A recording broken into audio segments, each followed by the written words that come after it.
Party వాళ్ళకి ఏదైనా అన్యాయం జరుగుతుంటే మేము పలకరించడానికి వస్తే మమ్మల్ని వెళ్ళనీకోకుండా సెక్షన్ 30 ఉందని, ప్రివెంటివ్ అరెస్ట్ కింద 151 ఉందని ఎన్నిసార్లు మమ్మల్ని ఆపారు మీరు? కానీ నువ్వు స్వేచ్ఛగా నీ వాడిని పలకరిస్తానంటే వాస్తవం తెలుసుకుంటావేమో అని చెప్పి నిన్ను బందోబస్తు ఇచ్చి మరీ అక్కడ పంపించినటువంటి పరిస్థితి. అది కూటమి కాబట్టి నువ్వు రాగలిగావు. అదే మీ గుడ్డోడు పాలిస్తం అయితే రాణిస్తారా అని అడుగుతున్నా. మీరు అట్లా రానిచ్చారా గతంలో అని అడుగుతున్నా. మీకు మీ పొలం కాడ కాపలా, మీ ప్రాణాలకు కాపలా. ఏంటి చంపేస్తారన్నావు? అబ్బాయి చౌదరి జేబులు కొట్టేవాడిని చేపలు దొంగలను చంపుతారా? వాడు జేబులు కొట్టేవాడు, వాడు చేపలు దొంగతనం చేసేవాడు. వాడిని ఎవడు చంపుతాడు? ఒక అబ్బాయి చౌదరి చనిపోతే 100 మంది అబ్బాయి చౌదరులు పుడతారంటున్నావేంటి? సినిమా డైలాగులు చెప్తున్నావేంటి? నాని నీ స్టోరీలు ఎవడంటాడు అనుకుంటున్నావు? ఎవడికి కావాలి నీ స్టోరీలు? అబ్బాయి చౌదరిని వాడు చంపుతాడా? వాడు చంపే అంత మనిషి అసలా?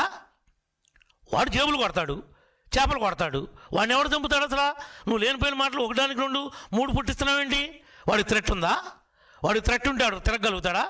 వాడెక్కడో లండన్లో సాఫ్ట్వేరు, అమెరికాలో కంపెనీ.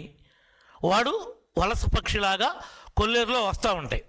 రకరకాల ఫేమస్ ఉన్నటువంటి పక్షులు మరి ప్రపంచ దేశాల నుంచి కూడా వలసకు వస్తూ ఉంటాయి.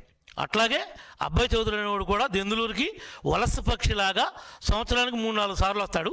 ఒక 5-6 సార్లు ప్రెస్ మీట్ పెడతాడు. ఆడు దారినాడు వెళ్ళిపోతాడు. ఇక్కడ కార్యకర్తలు ఏమైపోయారో, పార్టీ ఏమైపోయిందో ఎవరికీ అనవసరం. మీ పార్టీ ఒక నీరో చక్రవర్తి పార్టీ. మీరు అట్టవాడకపోతే మాత్రం ఏమైంది? నీరో చక్రవర్తిలాగా పిడేలు వాంచుకుంటారు. ఈనాడు ఎవడు మీరు తప్పు చేయకోకుండా జైలుకి వెళ్ళినాడు ఎవడో చెప్పండి?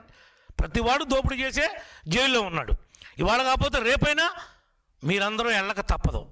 మీరు చేసినటువంటి పాపాలు, ఘోరాలు, నేరాలు ఇంత అంతా కాదు. వాడికి ఏమీ తెలీదు, చాలా మంచివాడని చెప్తున్నావు. ఇక చూడు, వాడికి నిజంగా తెలియకపోతే వీడు నా పిఏ, వాడిని చూడు ఎట్ట కొట్టేశాడు. ఉత్తుపున్నానికి నా పిఏ ఒకటి జోలికి వెళ్తాడా? ఒక బీసీ సామాజిక వర్గానికి సంబంధించిన మనిషి. నా పిఏని చూడు ఏ విధంగా కొట్టేశారు మీరు, ఏ విధంగా హాస్పిటల్ పాలైపోయాడు.